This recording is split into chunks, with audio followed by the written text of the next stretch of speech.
अमेरिकार चारि भारतीय वंशोद्भव को निर्मम हत्या पत्नी समेत 3 संपर्कियों को गुली करी हत्या कला शैतान स्वामी।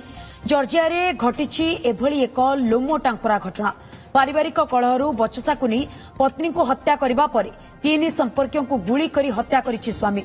गुलिकांड बेले 3 नाबालक शिशु घरे रहितिले। गुलिकांड घटिबा परे सेमाने एक आलमीरा मध्यरे लुचि जाइतिले। एहा परे सेमानक मध्यरे थिबा जणे शिशु पुलिस को फोन करी जणाइतिले। तेबे घटनास्थलरू फेरार मारिथिला अभियुक्त स्वामी। एहा परे संधानी कुकुर सहायतारे अभियुक्त को गिरफ्त करिछि पुलिस। हत्याकांडर अभियुक्त 51 वर्षीय विजय कुमार बोली जणा पड़िछि।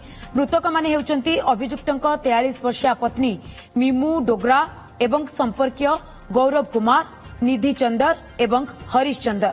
समस्त मृतदेह जबत करी तदंत जारी रखिछि पुलिस। तेबे संपर्क में अधिक सूचना पाई जोड़ी मो सहयोगी अजित देहुरी। अजित, अमेरिका रे 4 भारतीय वंशोद्भव को निर्मम हत्या तो केते बेलर ये घटना किभली भाबरे एही अभियुक्त जनक निजर पत्नी समेत तांकर संपर्कीय मानकु हत्या कले, काहीकि हत्या कले, पुलिस तांको धरिबारे वर्तमान सक्षम होईछि कि?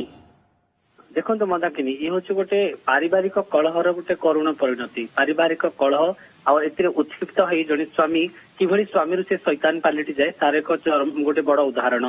स्वामी स्त्री भितर घर भितर झगड़ा हुए किंतु भी सेमती झगड़ा होता। आ स्वामी स्त्री विजय कुमार जो कह जाऊँगी जो मृतक जो पत्नी रही मीमू डोगरा भितर झगड़ा होता। और झगड़ा एमती उग्र रूप नहीं से विजय हिताहित ज्ञान हर बसला सीधा बंदूक उठे निज पिस्तल उठे स्त्री को गुली कर हत्या करते। सब बड़ कथा हूँ घरे 3 जन संपर्क मत थे राग एते बढ़ी जाइथिला जे से कंट्रोल निजको करि पनले।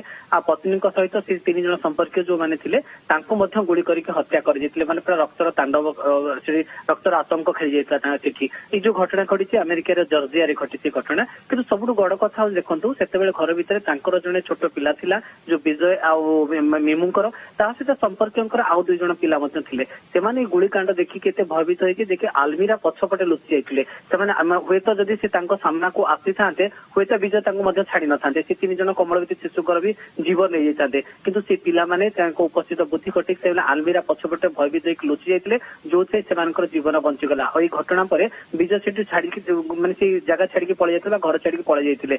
तो सी भितर जड़े पुओ जड़े पिला छोट पिला सी पुलिस को खबर देता। पुलिस आसिक पहुंची पहुंचा पर साइंटिफिक टीम और संधानी कुकुर सहायता विजय को गिरफ्त कर बर्तमान विजय गिरफ्त अच्छा अमेरिकार जर्जिया पुलिस हेफाजत में अच्छा। तो ये कोर्ट ना कोर्ट गोटे मनीष केमती तार हिताहित ज्ञान हरइब से पारिवारिक कलह होची पारिवारिक कलह केते उग्र रूप नहीं पारे केमिति उत्त्यक्त होई कि जने लोक निज पत्नी को बा निज संसार को केमिति उच्छन कर दोची ये तार गोटे बड़ देखंतु गोटे करुण परिणति। मंदाकिन निहत भाबरे अजित जो कथा आपण कहउचंती जे पारिवारिक गंडगोल एते तीव्र होई पारे जहार करुण परिणति ये आमे देखुचे। ये गोटे उदाहरण मध्य आमे नहीं परिबा अजित जे गोटे पटे जेतेबेले मां मरी जाइछंती बापा वर्तमान जेल रे अन्य पटे जे तांकर छोटो छुआ रहितिला तार भविष्य वर्तमान कौन हेबो आकु नै निहाती भाबरे चिंता प्रकट करिवार आवश्यकता रहिछि। चिंता करिवार आवश्यकता एति पई रहिछि अजित कारण आपण चिंता करंतु जेतेबेले एभली एक घटना घटुथुबो पिला मानक आखि सामने रे सेमानक मानसिक स्थिति कौन रहि थाई पारे अजित। तो एहार भितर टिके जानिया पई चाहिबी जे पिला माने वर्तमान कहा हेफाजत रे अछंती से नै कोनोसी सूचना सामना को आसी पारुछि कि अजित?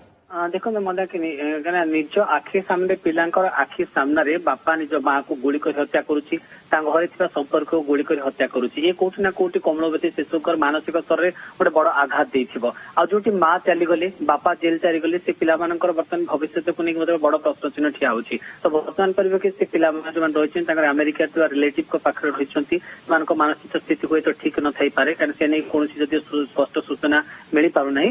तो से पिला माने देखंतु को भले भाबरे साहसिकता देखिले साहसिकता कह जाई परिबनी दंभ जो माने उपस्थित बुद्धि को तारीफ करिया पड़िबो। से माने पूरा घटना आलमीरा भितर पूरा घटना को देखिथिले आ आलमीरा भितर लुचि जाइथिले आ निज माँ हत्याकांड निज बापा हाथ में से निज आखि आगे देखिथिले।